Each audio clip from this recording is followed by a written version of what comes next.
مليانة أقمار ومحطات فضائية وحطام أقمار قديمة، والدول الكبيرة بتتسابق حرفيا للسيطرة على المدارات دي.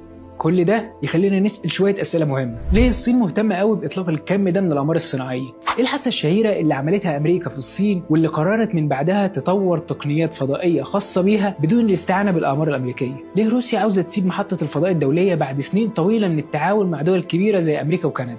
هل بتستعد لإطلاق محطتها الخاصة؟ وليه أمريكا قلقانة قوي من الموضوع ده؟ والسؤال الأهم، إيه سبب إنشاء فرع خاص للقوة الفضائية الأمريكية كجزء من الجيش الأمريكي؟ هل ده ليه علاقة بتطور دول زي الصين وروسيا والهند في مجال صناعة الأقمار الصناعية وتقنياتها؟ وهل ده السبب في إطلاق مشروع القبة الذهبية أو الجولدن دوم الأمريكي؟ كل دي أسئلة هجاوبك عنها في حلقة النهاردة، فحضر كوباية القهوة بتاعتك وشد كرسيك وركز معايا. أنا أحمد طه وهي دي الخلاصة.